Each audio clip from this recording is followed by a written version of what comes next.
Friday Football Review. I'm Ramon Scott, and I'm joined by Adam Paul of ECPreps. And Adam, it's already going to be the last week of September. Things are moving along smoothly, if not a little too fast. But we've learned a lot of things, especially this week, about some of our East County football teams. There were some big wins again, a couple of surprises. We'll talk about those in just a moment. And also maybe touch on next week's games. There's some nice matchups. About 2/3 of the team. Our teams are in action, a few more buys, getting those out of the way before we, dare I say it, move into October. But Adam, this week, the number one Helix Highlanders, hey, are they number one now, my brother? 44-38. I got to be honest, Adam, I kind of tuned out of the score while I was at my game this week. It seemed like the Highlanders had it in hand. I was reading the tweets, watching the updates, a lot of great highlights even on Twitter coming out of the game, and looked like Helix had this one kind of in control, kind of lost track of it a little bit. Look back, and here come the Saints on the comeback trail, but a great night again for Helix, especially Elelion Noah, 270 yards rushing, Keontae Scott, the 2 touchdowns that he had as well, a real good night for the Highlanders, and I think we can put to bed, at least for now, who is number one. I haven't checked the power rankings. I might do it right now as you give your synopsis, if those are updated.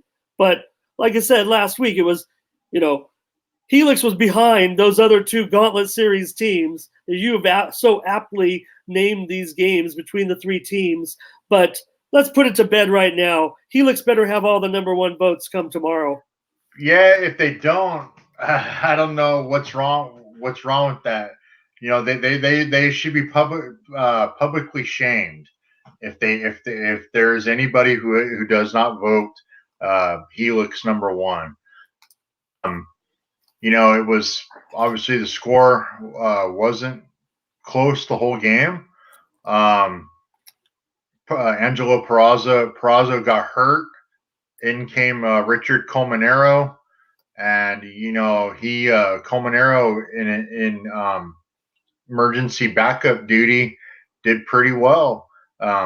Again, bringing Saints back into the game. I know now that there's been talk I've seen on social media. Is there a quarterback controversy now at St. Augustine? Do you bring back? Do you put Colmenero back on the bench and give the job back to Peraza?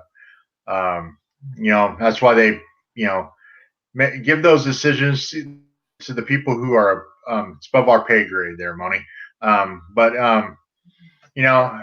It's a good question. I mean, if they were down 41-17 or something like that. I mean, it was quite a bit. It was at least 30-something points. And, besides Noah scoring a couple touchdowns, our man Jeremiah Fletcher had a big 25-yard fumble, rumble on a fumble pickup, rumbled his way to the end zone to set the tone for Helix. Because I believe that was the first score for them, if I recall reading the scoring by the quarters. A great crowd from what I saw in the photos. When I was talking to Coach Quintero on Thursday, I honestly thought they would have had to turn away people just because of the anticipation for this game. And if you paid money, you got your admissions worth. So, great job by the Highlanders. We'll add. You talk about having. I think Colmenero gives St. Augustine, with all due respect, even to Helix, I think that gives them the best 1-2 quarterbacking tandem in the county. I don't think there's a drop off at all when Colmenero comes in there. Mm-hmm. So I think they can operate maybe even with 2 quarterbacks, depending on Peraza's situation. Maybe they're a little 2 different guys out there style-wise. But, Colmenero led the big comeback. It's funny, you mentioned Fletcher's touchdown, and the Saints had their own near scoop and score that certainly took them right down inside the 5-yard line. I'll mention Elijah Lang, a 19-yard field goal in the first half. The lead was actually 38-10, Adam, after Noah had the 8-yard touchdown. Then Washington added a 1-yard touchdown run in the fourth quarter. So Cardwell comes back. He had 2 touchdowns late, and that pulled them to within a touchdown with 1:45 left. But St. Augustine ended up not being able to convert. Scotty's kind of had to even make a stop there late, and a great job by Helix. And I'm going to have it this week. Helix, Cathedral, and Saints. Can you agree with that? Yeah, absolutely. It's all going to play itself out anyways when we get to the, playoffs. Yeah, most definitely. Helix number 1, Cathedral number 2, Saints 3. I mean, that's how I see it. I know some others see it as Saints 2, Cathedral 3. Can't go wrong either way, but honestly, in my honest opinion, I believe it's Helix 1, obviously, as they've not cruised, but they've maneuvered their way through what you and I have coined the series. We call it we've coined it as the Gauntlet series. Well, and we're going to see who's going to join them, really, barring any unforeseen circumstances. Well, Helix, watch out. League play is going to be around here soon, and we saw them slip up, if you will, last year. Won't call it slip up at all, because we'll talk about Steele Canyon in just a moment and their success. You can't lose another one, maybe, for these teams. They could fall out, but I don't know. I don't think enough teams are putting enough pressure. I think it's a race for number 4. Who's going to be in the open division playoffs with Helix and Saints? Adam, this week, Helix is going to take on a pretty stout opponent in Oaks Christian, but maybe Oaks Christian isn't the same Oaks Christian. They're still a great, great team, great program, but Helix is expected to handle them pretty easily this week at home. Oaks Christian actually comes in with a 2-3 record. We talked about Helix. Oh, they could end up 1-4 after this. Well, they're 3-1 right now. And do you think Oaks Christian is Helix going to be napping? I don't think so. Just listening to the post-game interviews and kind of going between working my other job, I was kind of trying to catch up on the stuff on social media. I listened to the post-game interviews and just looking at stuff, everything online. They'll watch film and, they'll talk about it, and, they'll go from there and they'll get ready to rumble Friday night out in La Mesa against the Lions of Oaks Christian. Yeah, they're 2-3 this year, so obviously they're not so far anyways, the powerhouse, the school known for quarterbacks like the great Jimmy Clausen from back in the day. So we'll see. I mean, we'd like to think that Helix it'll be easy, but I think they'll caution. You know what I mean? They'll no, they won't. I don't think it'll be a trap game. I don't think it'll be a trap game. I just think, like it was told to me, they'll watch film and, they'll break it down, look at the weaknesses, look at the strengths, and then, like I said, they'll get ready to rumble Friday night. All right. Well, things have stabilized for me so much with my Highlanders that we actually cut the Highlanders segment down 5 minutes off of last week. So good job, Helix. Thank you for looking so good out there despite the little bit of a scare there at the end by the Saints. Good job by the Saints as well. Adam, if we almost could have drew this one up. Look at this final score, 21-14. Now, maybe some people thought that Otay Ranch would keep this one a little bit maybe Steele would win by 2 scores or so. Maybe I even hinted at that. But really, it looked like this could be the final score right here. If you look at the way these two teams are playing, Otay Ranch, a pretty good 2-3 team. Steele Canyon does a great job. Antoine Walker, 3 interceptions in the game. That is exceptional. And I want to give kudos to Jeremy Mendez-Gal again. It seems to me that his play his percentage wasn't great this week, 8 of 23, but a career high, 234 yards. He seems to get more production yardage-wise each game this season, and that is big, big news for Steele Canyon. Chris Carter, 4 catches, 137 yards, and Colton Guerrero led the defense with 12 tackles. Great job by Steele Canyon in keeping their undefeated record and beating Otay Ranch, a pretty decent club. Yeah, over the last few years, every time that they've played the Mustangs, especially down in the South Bay, it's always been a battle of some sort. A couple of years ago, I think they had to stop them on the very last play of the game, or within the last minute or so, and they held on. Steele Canyon did. It's always a battle between these two squads, no matter what the records are. Big kudos to Jeremy Mendez-Gal. Obviously, like you said, the percentage wasn't spectacular, but 234 yards. That's nothing to sneeze at. A couple touchdowns. Also, like you said, Antoine Walker, his 3 interceptions set up the couple scores in that first half. Chris Carter, caught 4 balls for 137 yards, including the 76-yard touchdown for the Cougars.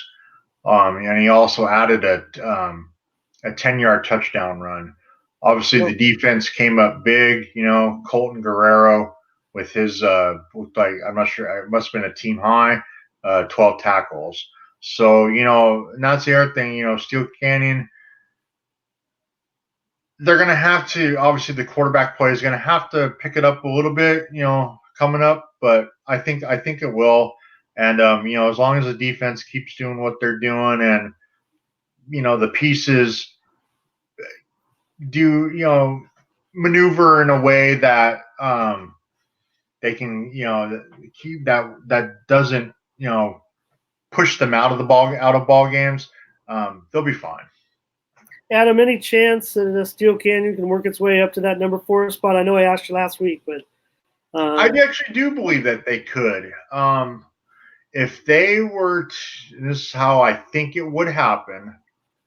If they were to beat Granite Hills, obviously, and then the other thing that they would have to do is beat Helix. They'd have to beat Helix. I think they'd have to beat Helix. I think Helix could still remain in the top 4 with a Steele Canyon win. Yes. I think Steele Canyon may have to beat Helix again. That will be at home this year. Last year, Steele Canyon won that game at Hart Stadium. And that, so give Steele Canyon a big, big chance. They've got great defenders in the game this week. Luis Alvarado, 7 solo tackles. Chance Johnson had 6 solo tackles, and Cam Ewert had 5 solo tackles. I will mention, Adam, I saw the highlights on this one. That I didn't really mention it in print, but Otay Ranch dropped a wide open touchdown that would have put them at least in the ability to tie the game at 21 with an extra point. He flat out went Jackie Smith on it and dropped the touchdown pass. So. and sometimes that happens. I mean, that's the breaks of the game. Sometimes, that happened in that game in the game that I was at the previous week between El Cap and Patrick Henry. Kid dropped a pass that would have gone for a touchdown. I mean, it just happens, and unfortunately, it sucks when it does. Coach Longerbone lauded the Otay Ranch coaching staff and their whole program. Steele Canyon got the sweep this week. Adam noticed something, and we had to ask Coach about it because it said junior varsity 2-0, and you'd think they would just, if the game was going to be a forfeit, usually you just scratch it and make a novice game or whatever they call it, but that was actually the final score. Steele Canyon won the game with a safety. I heard that, and I was like, "Wow, that was like that's wild." Right, because that's the score you put on a forfeit. I'm just saying a novice game wouldn't be assigned a score. I mean, you just scratch it, maybe make a novice game instead. Unless things broke down and they just said, we got to forfeit this game. But 2-0 was the final score there. Hey, this week Steele Canyon is going to put their undefeated record on the line. They're going to play a team they've had some great games with the last few years, but Mira Mesa doesn't have the horses right now. to keep up with Steele Canyon, but still a great coaching staff, and Steele Canyon certainly will take them seriously. Oh yeah, absolutely. We saw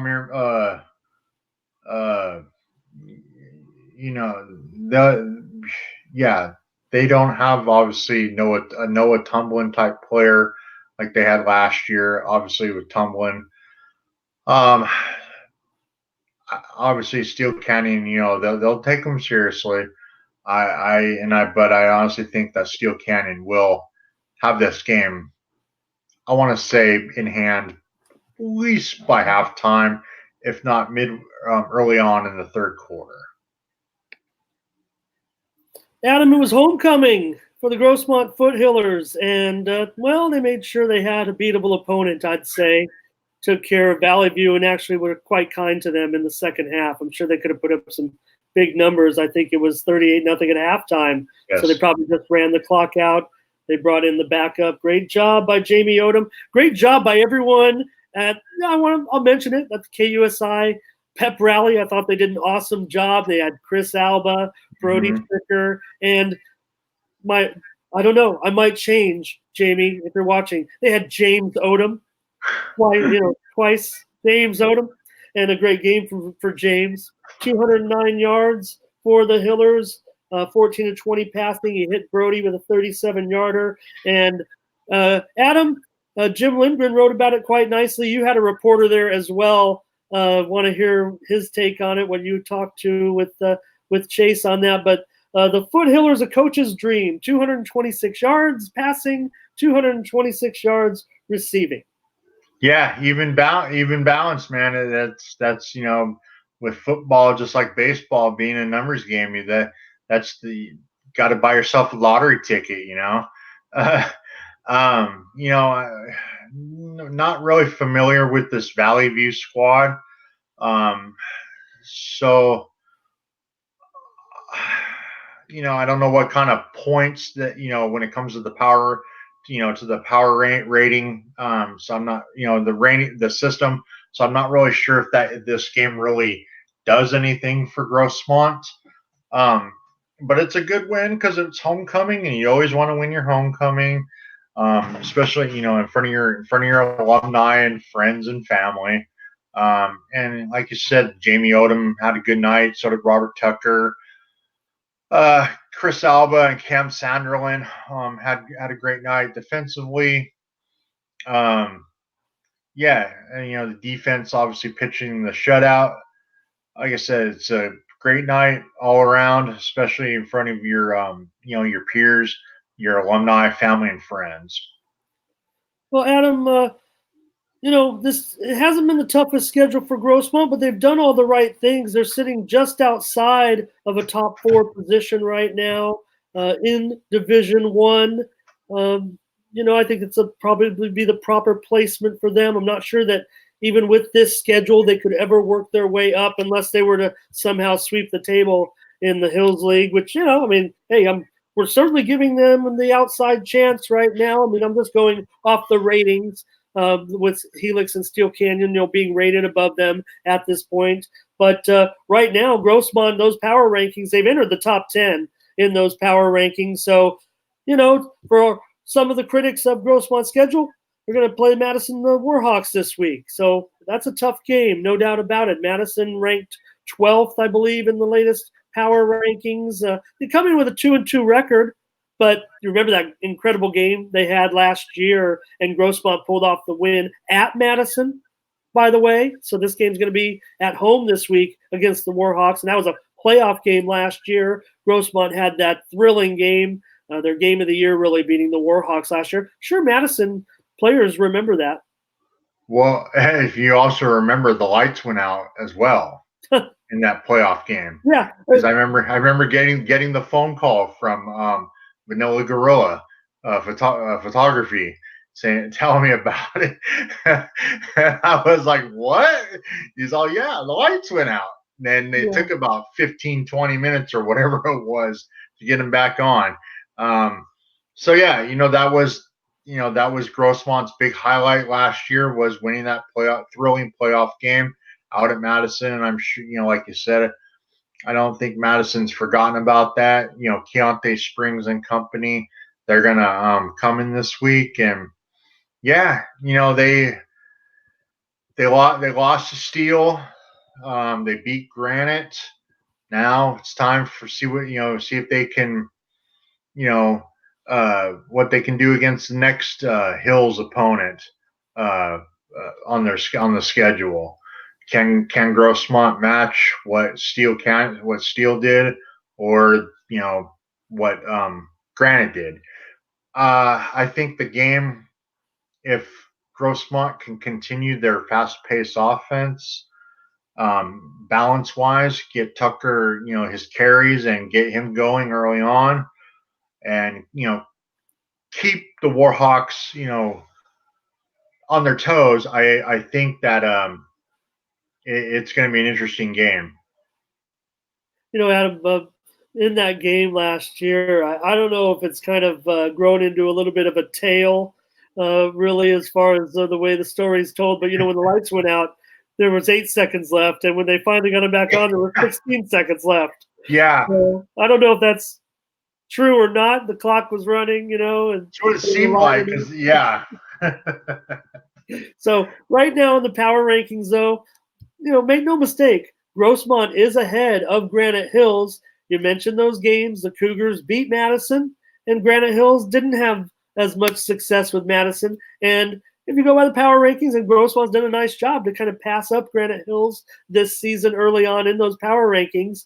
But, you figure Grossmont kind of falls right in between. So if Steele Canyon beat Madison and Granite Hills lost to Madison, and Grossmont's in between Steele Canyon and Granite Hills, I think that makes for an interesting game against a talented team. Madison has like I said, Madison has the 2 losses. So I think Grossmont probably going to be expected to win. Maybe they haven't been tested like some of these other teams have, but it hasn't necessarily affected them in the power rankings. I'll just note that. So even though Valley View was a nice opponent to have in on homecoming, I just think it's kind of strange. We have I was watching that pep rally, and they come running out of the banner, and it's like, Grossmont, it says it was Valley View was the nickname, the Eagles, and it says beat those Eagles, and you're on homecoming, and you don't even know who these Eagles are. So I don't know, beat the Eagles.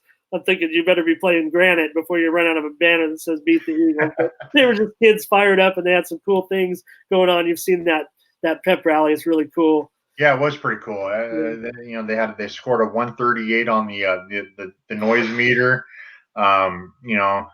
They played their games, and like I said, they won the game they were supposed to.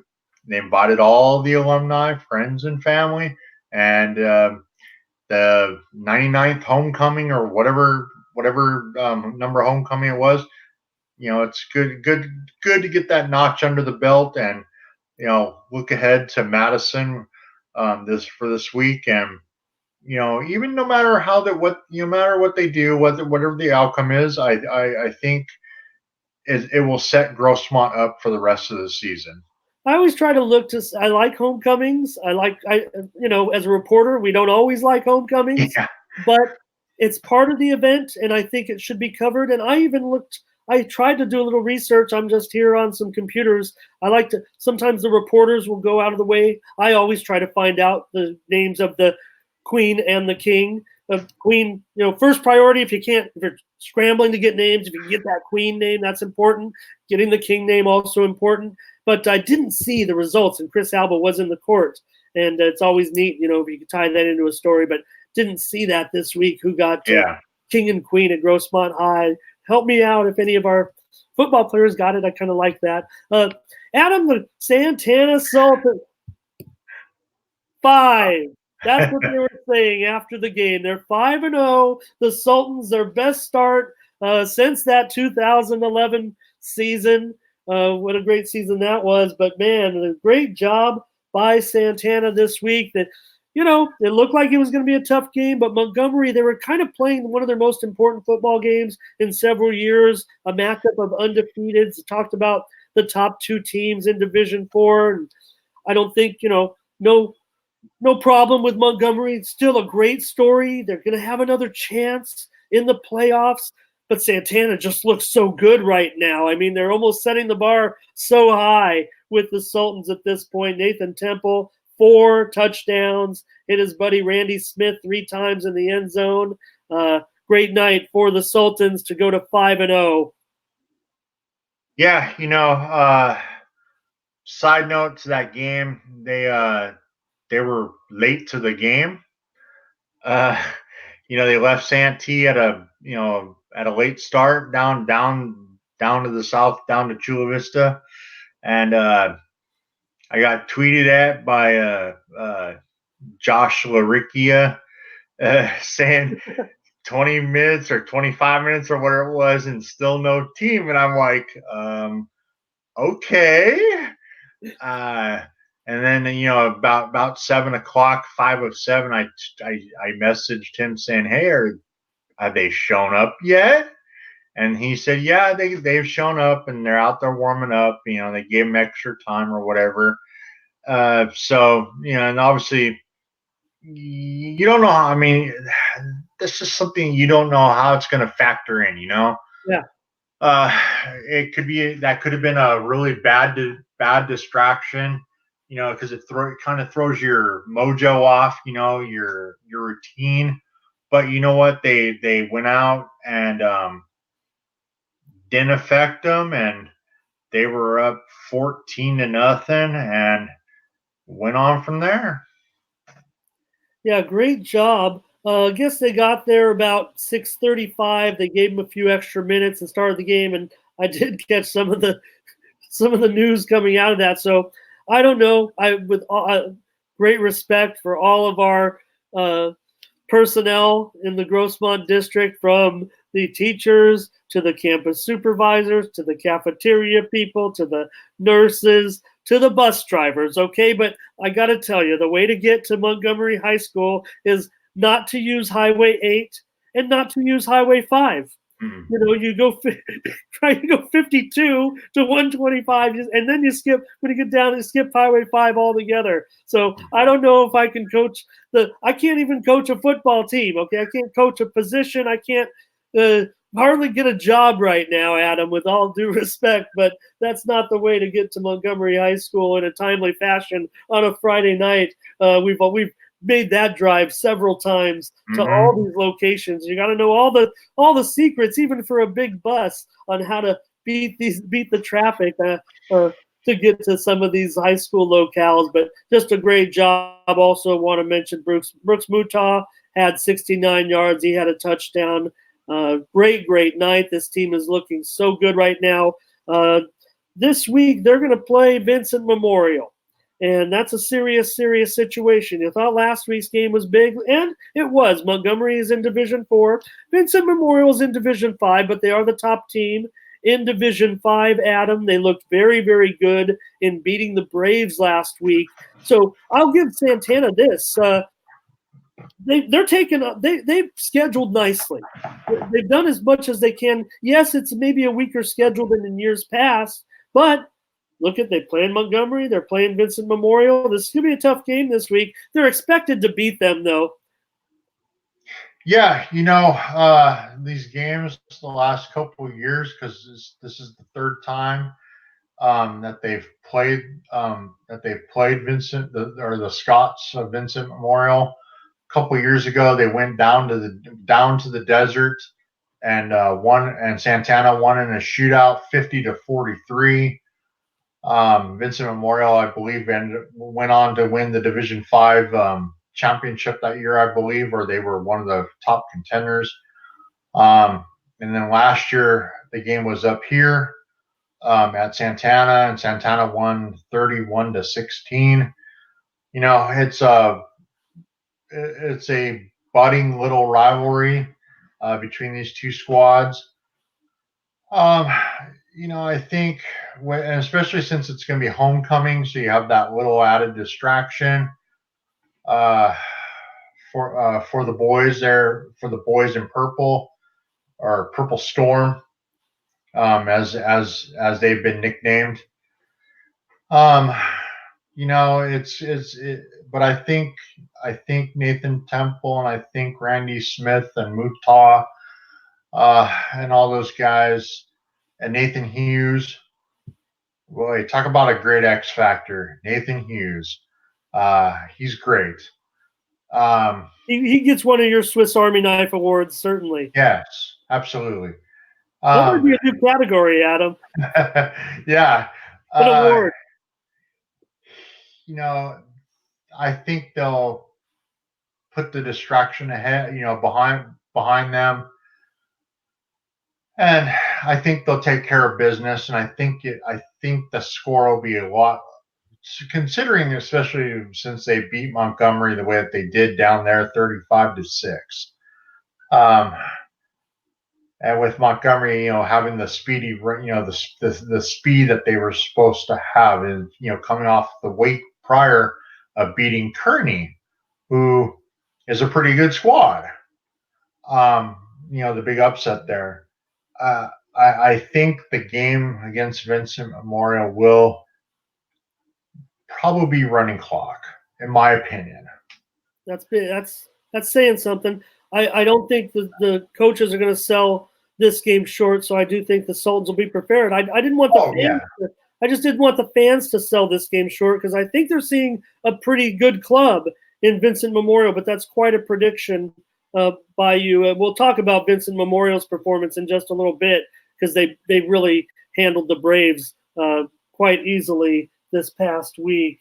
So we can move on from that one. I'll tell you about the game that I went to. Pretty good game, I thought, and saw Mount Miguel and Valhalla. They've been, credit to them playing this series, even with the division of the leagues. They've still kept this series up since 1974. So I think it's an important series, and it was a good game. Valhalla got off to a nice start in the game, but Mount Miguel ends up with the 46-28 win. It was J.D. Laverdier with another nice game, 18-31 for 355 yards.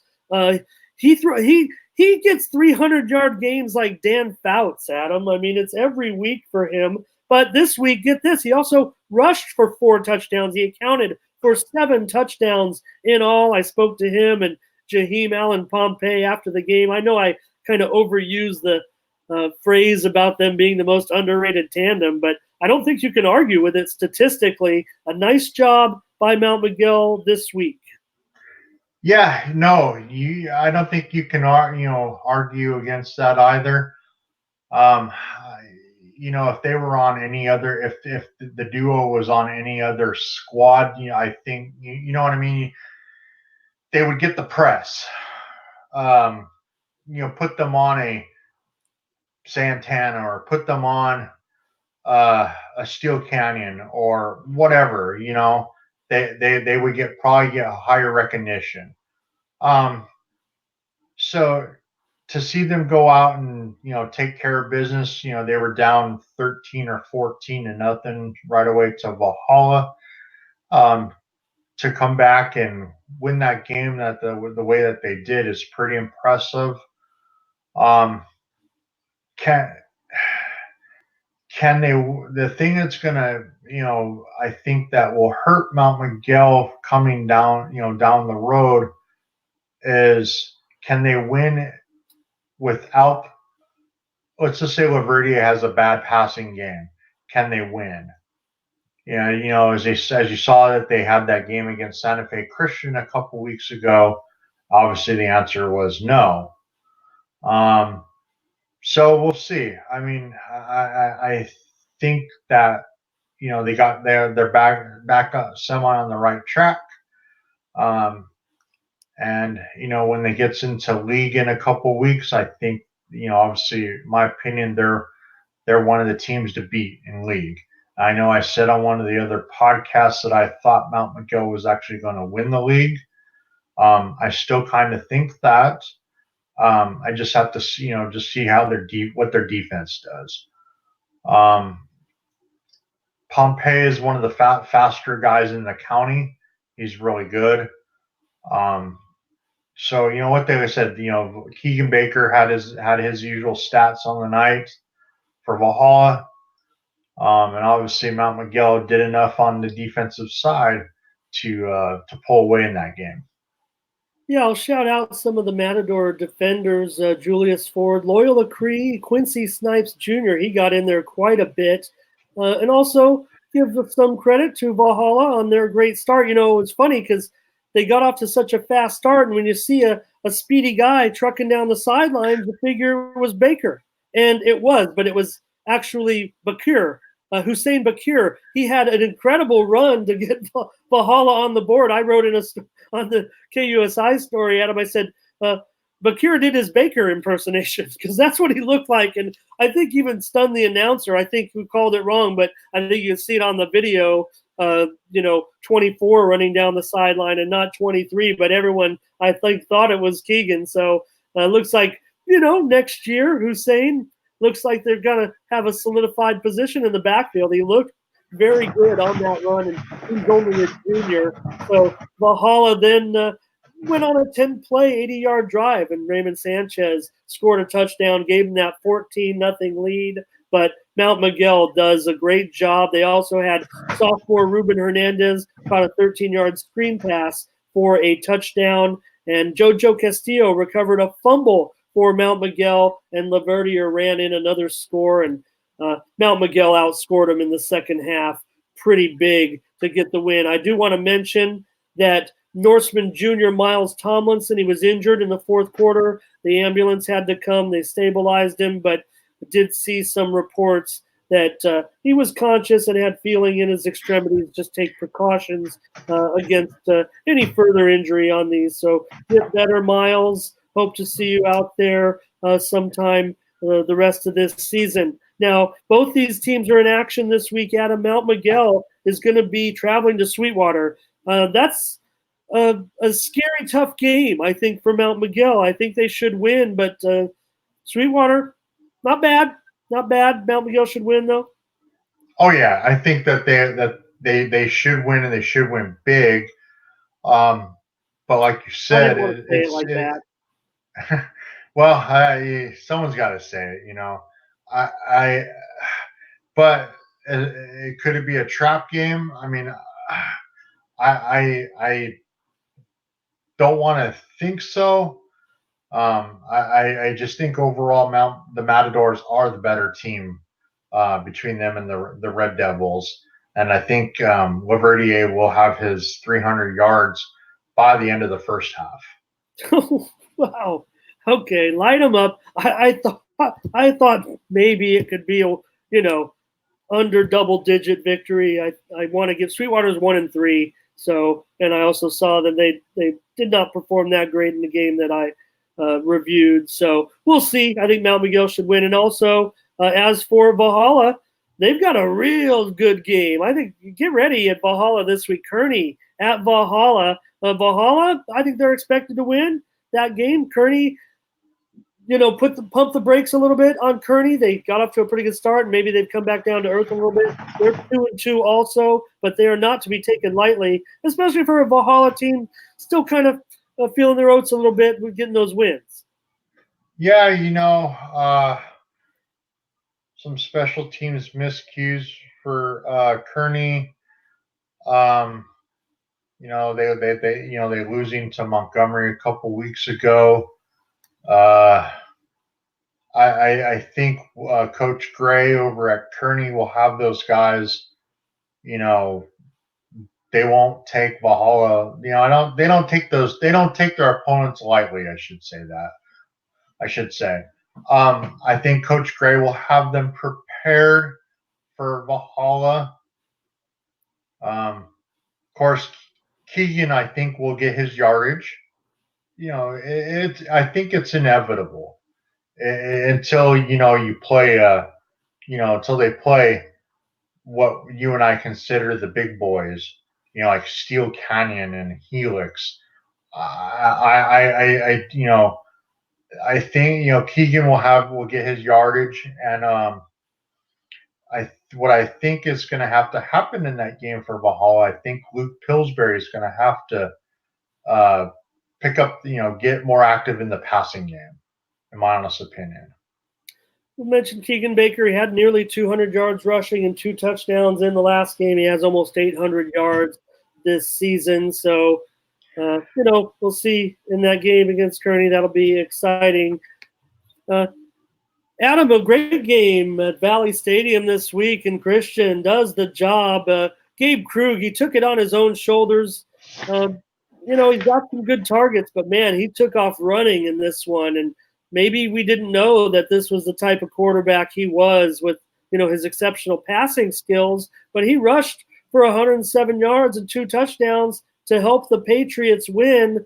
It was a real close game. Christian actually led 24-14 late in the first half, and he had a 48-yard run that made it 31-21, and Christian ended up hanging on for this one. How about the 92-yard kickoff return by Jack St. Fleur? He returned to the team just 2 weeks ago, had to sit out the 10 practice period, I believe, but came back to Christian High to go to school and made an immediate impact in this game with that big kickoff return.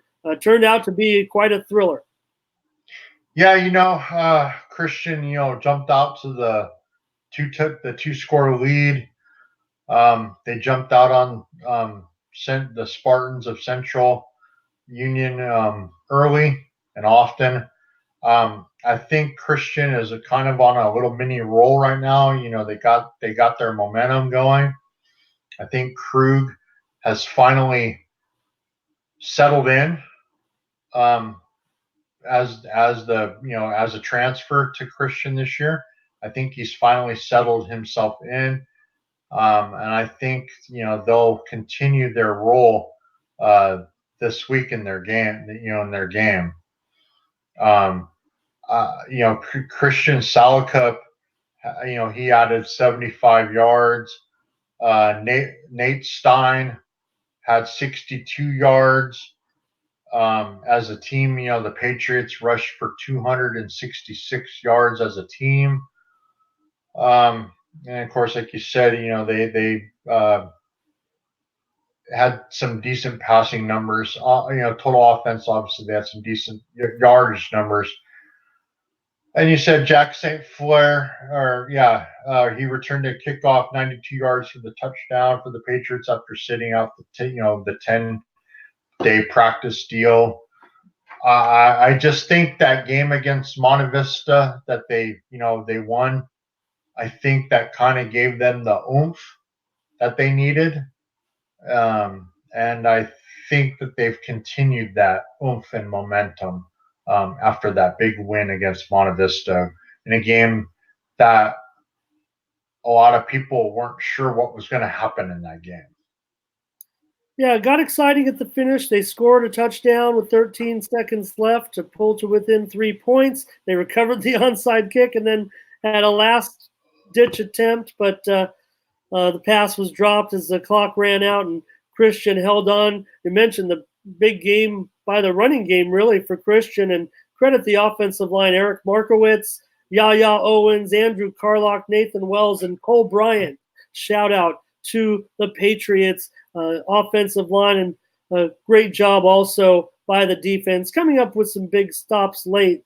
Good job by Christian in that one. I believe Christian has the week off this week, so okay. We'll just move on. But Christian improved to 3-2 with a nice win over the Spartans. All right, Adam, it's kind of touted to be a good game this week. Vincent Memorial coming in to meet our red-hot Braves despite their first loss of the season, and it was homecoming for the Braves, but Vincent Memorial kind of spoiled the festivities with a convincing victory in this one. Really never in doubt.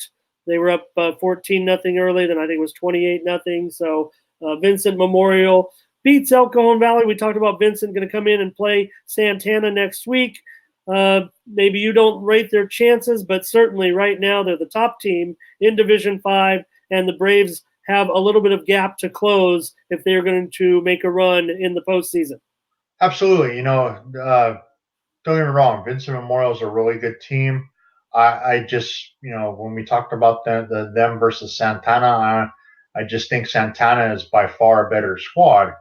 Vincent Memorial,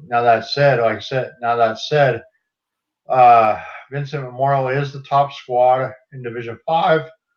I think that they'll they'll continue their dominance for Division 5, taking that into the playoffs and going from there.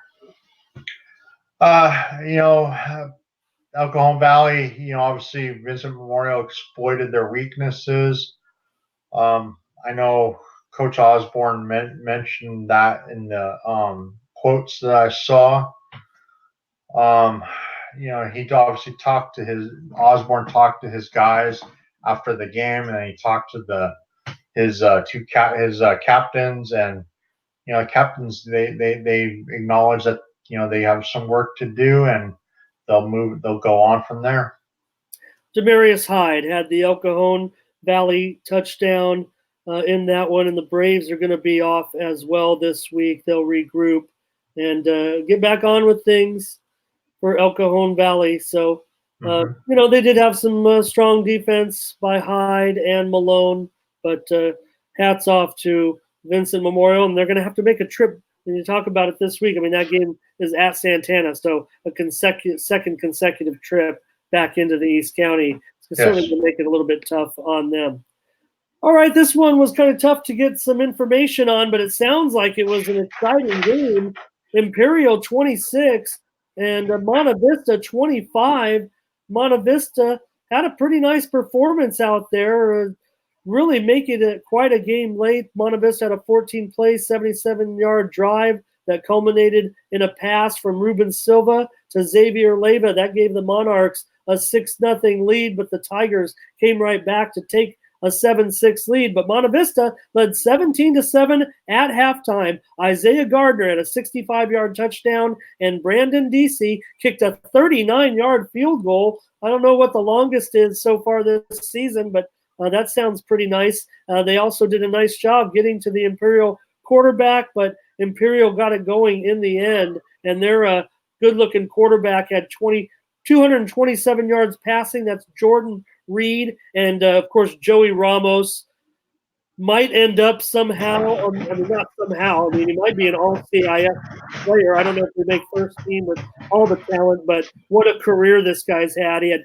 12 catches in that one for 152 yards. Might be I don't know. Is he the best player in the Imperial Valley? Ramos and the Tigers win over the Monarchs.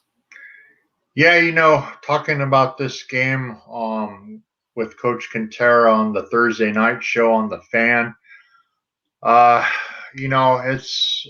this is something that you and I have talked about over the years, and also myself and Braden Soprant have talked about this, not just in football, but also when we've done the softball podcasts and stuff, because a lot of the teams from San Diego play down in the valley or vice versa. And what I'm alluding to is the travel, especially at this time of the year where weather can get up to triple digits. Not just the heat, but the humidity is really killer. But with that saying, I had looked up just to see curious what the weather was going to be like prior to talking to Coach Quintero last Thursday, and it was going to be in the low 90s down there in the valley come game time supposedly, and small number of humidity. So like I said, it's always tough to travel down there. You're traveling, at least a couple hours on the bus, and I understand they got charter buses or whatever. It's really hard, especially with a young team like Monta Vista has. But for give credit to them to come to lead 17-7 at half, and to only lose by 1 point, especially considering Joey Ramos, who from all intents and purposes is the best player down there in the valley, and is definitely a candidate, in my opinion, for a possible all-CIF berth, depending on what he does the rest of the year. But with that said, like you said, Monta Vista They have Hamamoto. Hamamoto makes makes the adjustments and makes makes his teams better. So yeah, it's just a game that I thought Imperial would win, and I thought it would be close. Obviously, a 1 point game is was the result. So yeah. I think Hamamoto might be disappointed. They did have a lead late, gave up a long touchdown pass. That was a decisive score. So maybe a little bit of disappointment for the Monarchs, and they're going to take the week off with the bye and try to regroup in that one. So, okay, Adam, I'll just mention. Let's see if I. Oh, let's not just skip it, Adam. Let's talk about the game this week. I really don't have any other 11-man results. I'll talk about the 8-man result as we sign off, but.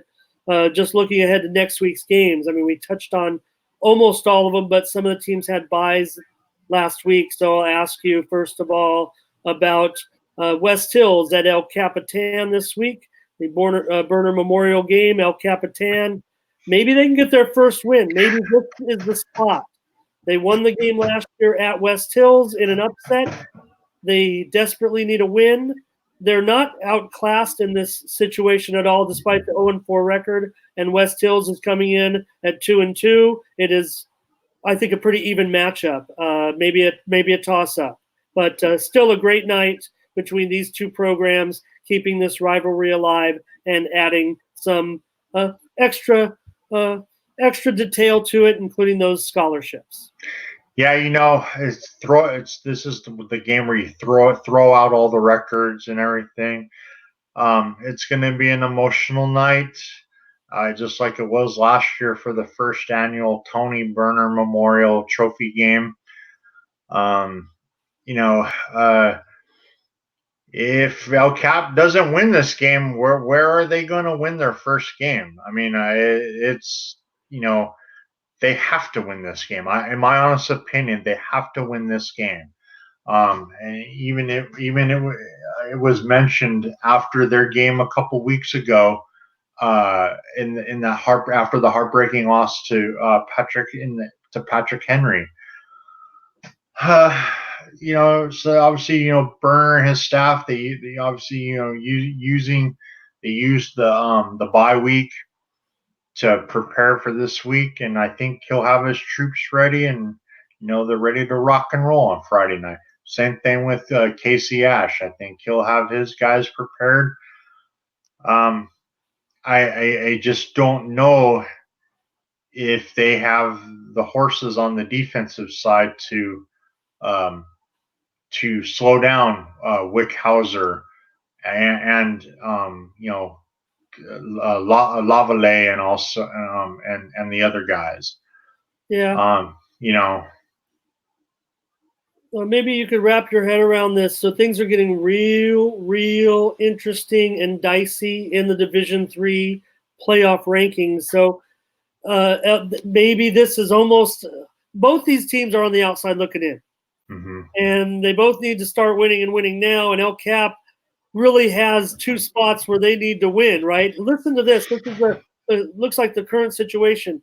We talked about Kearny. They're in 11th. They're playing Valhalla. Valhalla's 12th. Then West Hills is 13th, and El Capitan is 14th. So all of a sudden, we've got this little mix of Valhalla, West Hills, El Capitan. We already saw the Valhalla West Hills game.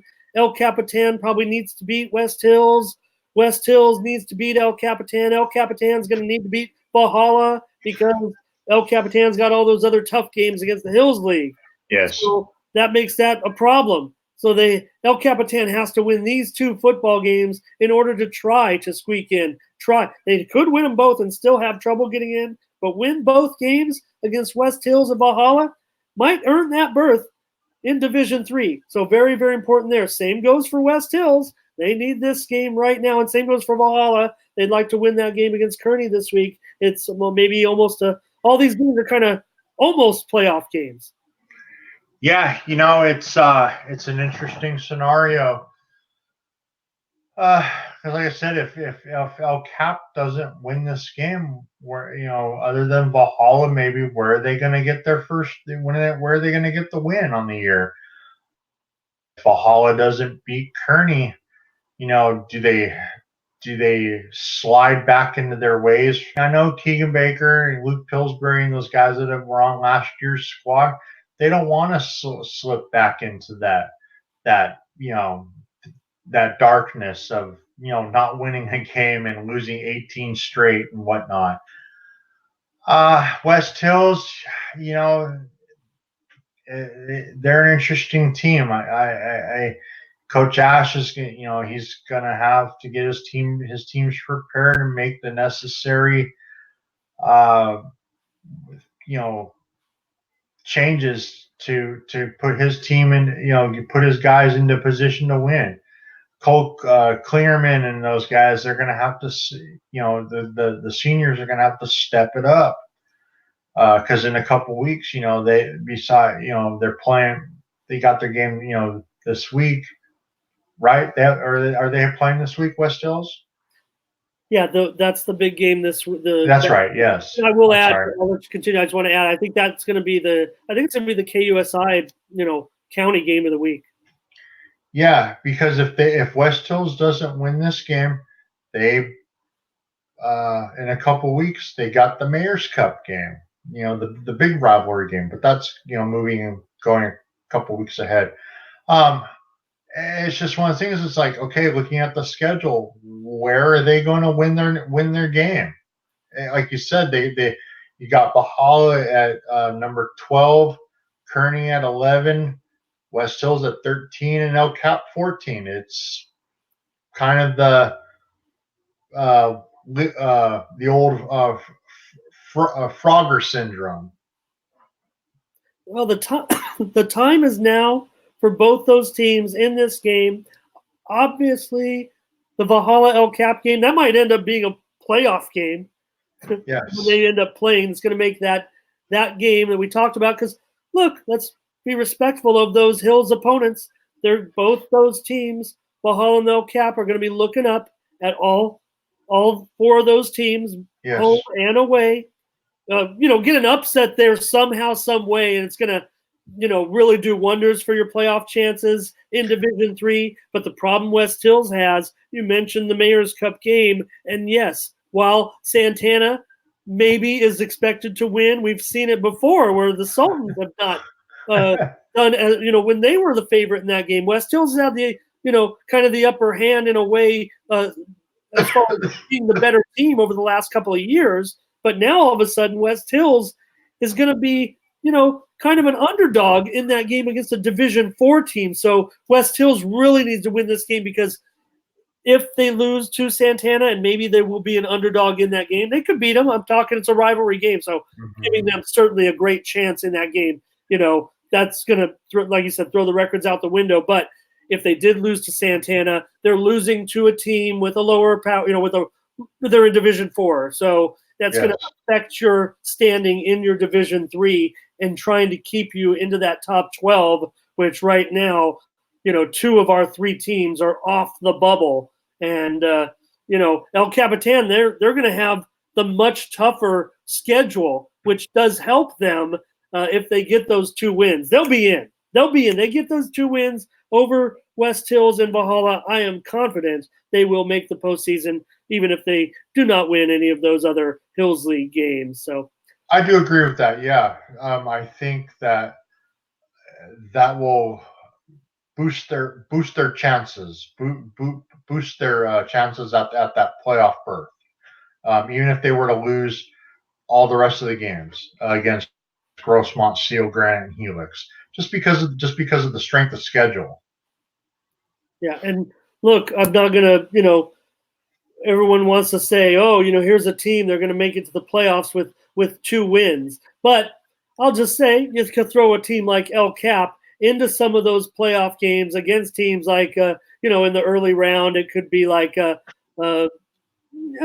a Hilltop or a Modern Day, teams that maybe they've seen before and have a chance in again, because they'll have a familiarity with them and they could get a win or 2 and do something. So you're not going to say because they have 2 wins, they don't belong. They'll end up, beating some teams they were expected to win. And then they'll be competitively placed against the higher seeded teams in Division 3.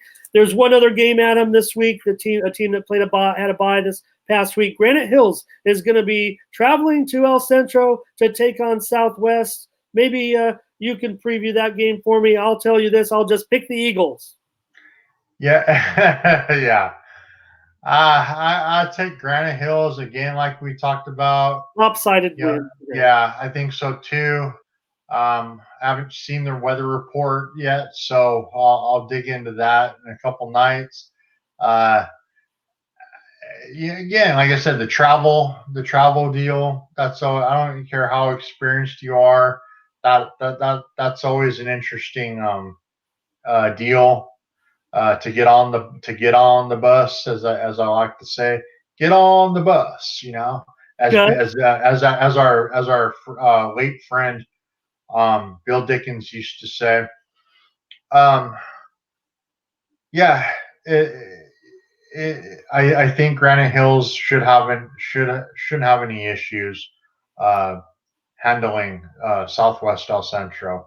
Which, by the way, they have some of the best carne asada burritos down there in the valley. It's a great place. They have a great facility. I don't know if you've ever been down there or not, or been inside their gym. It's one of the top-notch facilities.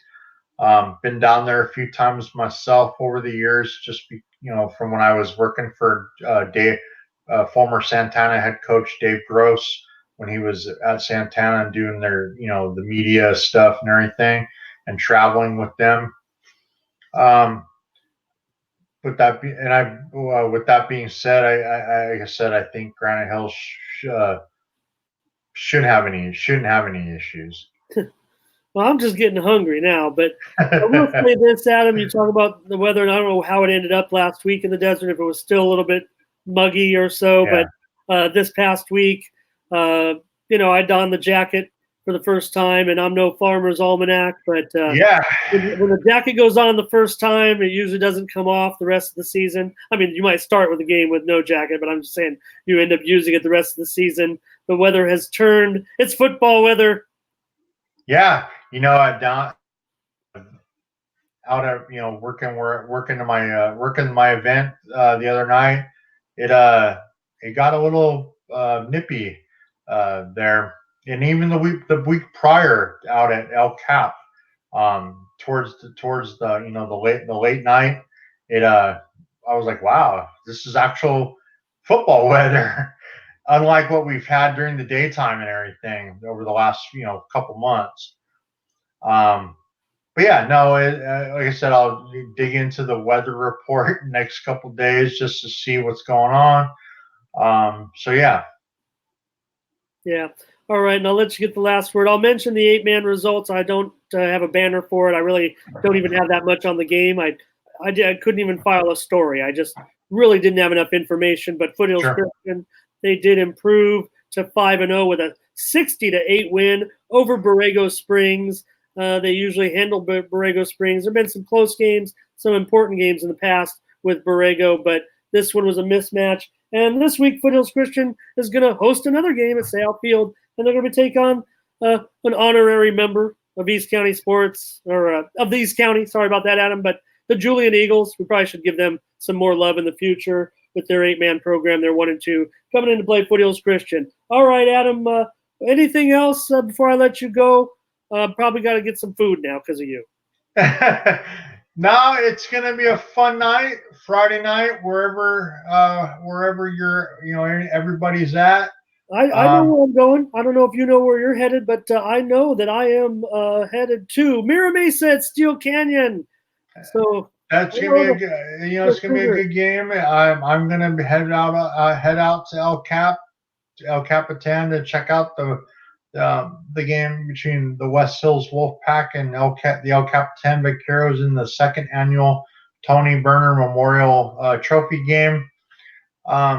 It's going to be a good crowd out there, and like we were saying, throw out the records especially for that game. Just the emotions are going to be high, but it's going to be a fun time had by all. And don't forget, I know, we all support, Ron, Coach Burner and everything, and the West Hills, Coach Ash and everything. Check out, Google search Tony Burner Memorial Scholarship Fund or whatever it's called. They have a website where you can make donations, and they got a really cool golf tournament in June, I believe it is.